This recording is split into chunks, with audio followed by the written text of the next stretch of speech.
16 अक्टूबर 1951 शाम के तकरीबन 4 बजे रावलपिंडी का कंपनी बाग हजूम से भरा हुआ था कि अचानक दो गोलियां चलती हैं और चंद ही लम्हों में कायदे मिल्लत शहीद मिल्लत बन जाती है।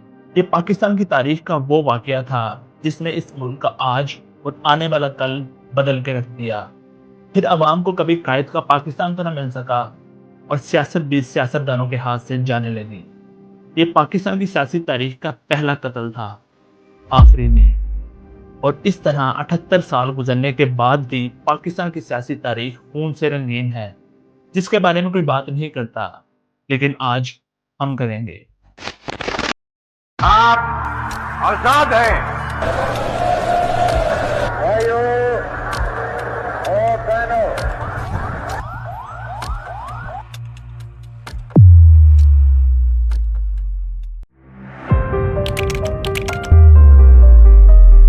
पाकिस्तान की तारीख के हाई प्रोफाइल कत्ल केसेस की तारीख को बहुत से लोग मोहम्मद अली जिन्ना से जा मिलाते हैं। आप आजाद हैं, आजाद रहें। आप लोग क्योंकि उनका मानना था कि बीमार कैद की मौत इतनी पुरस्कार थी कि जिसके बारे में कत्ल का शुबा होता है। हुआ ये कि पाकिस्तान बनने से पहले कायदे-ए-आज़म टीबी के मर्ज में मुब्तला हो गए। उन दिनों टीबी का इलाज भी मौजूद नहीं था और टीबी एक मुहलक बीमारी समझी जाती थी। कायदे ने अपनी बीमारी को छुपा के रखा क्योंकि उनका मानना था अगर इसके बारे में उनके मुखालफों को पता चल जाता तो शायद पाकिस्तान कभी वजूद में ना आता।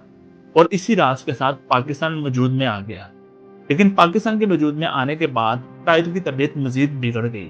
उनको ज़ियारत बलोचिस्तान ले जाया गया ताकि उनकी तबीयत में कुछ बेहतरी आए, लेकिन कोई फ़ायदा ना हुआ और 11 सितंबर 1948 को उनको कराची लाया गया।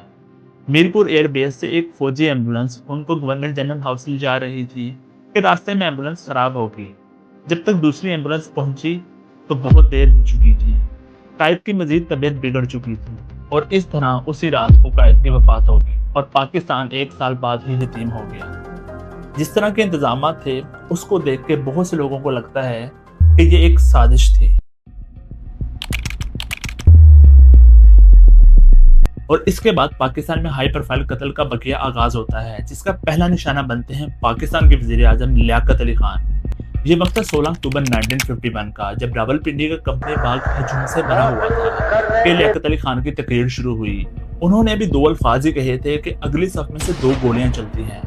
गोलियां चलाने वाला अफगानी पठान अकबर खान था, जिसने अपनी पिस्तौल से दो सीधे फायर किए।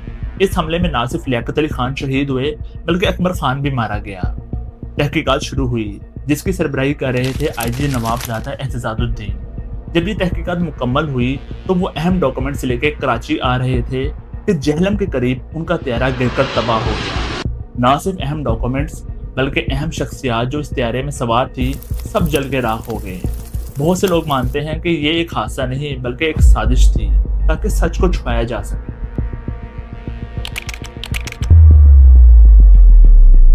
इस फहरिस्त में अगला नाम आता है पाकिस्तान के 5वें वजीर आजम हुसैन शहीद सोहरवर्दी का, जो 1956 से 1957 तक पाकिस्तान के वजीर आजम रहे।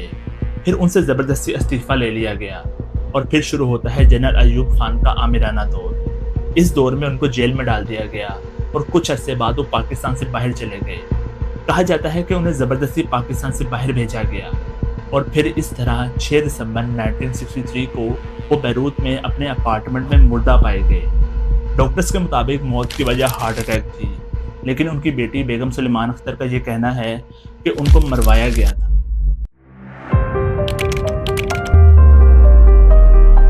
अयूब खान के उस आमिराना दौर में अवाम को जरूरत थी एक ऐसे लीडर की जो पुख्ता किरदार का हामिल हो, और उस वक्त मोहतरमा फातिमा जिन्ना के अलावा बेहतर ऑप्शन कोई नहीं था कि यहाँ पार्लिमानी जमहूरियत कायम होगी। ये वोट आपके हाथ में अमानत है। बानी पाकिस्तान की बहन और तहरीक पाकिस्तान की अहम कारकुन, जिन्होंने अपने भाई की वफात के बाद बहुत कुछ बदलते देखा। आखिरकार उन्होंने अयूब खान के खिलाफ इलेक्शन लड़ने का फैसला किया और देखते ही देखते वो अवाम में इस कदर मकबूल हो गई कि हर शहर हर गली एक ही नाम था, फातिमा फातिमा फातिमा। ये वोट को एक अमानत समझ के मुल्क के फायदे और कौम के फायदे के लिए इस्तेमाल करना, न कि कोई और चीज के लिए। अगर आप ये नहीं करेंगे तो न सिर्फ कौम को मुसीबत उठानी पड़ेगी मगर आप लोगों को भी। लेकिन जब इलेक्शन हुए तो हैरानकुन तौर पे वो अयूब खान से हार गए और इसके बाद उनकी जिंदगी अजाब कर दी गई। कभी उनके घर का पानी बंद कर दिया जाता तो कभी उनके घर पे बिला वजह छापे मारे जाते। बिल आखिर 9 जुलाई 1967 को वो अपने घर पे हैरानकुन तौर पे मुर्दा पाई गई। डॉक्टर्स के मुताबिक मौत की वजह हार्ट अटैक थी, लेकिन जिन्होंने उनको गुस्ल दिया वो बताते हैं कि उनके चेहरे पर खून के धब्बे और जिस्म पे नील के निशान थे। इसके अलावा आम आवाम को मोहतरमा फातिमा जिन्ना के आखिरी दीदार से भी रोक दिया गया। बहुत से लोगों को ये शुबा होता है कि मोहतरमा फातिमा जिन्ना की मौत तबई मौत नहीं बल्कि एक सियासी कत्ल था।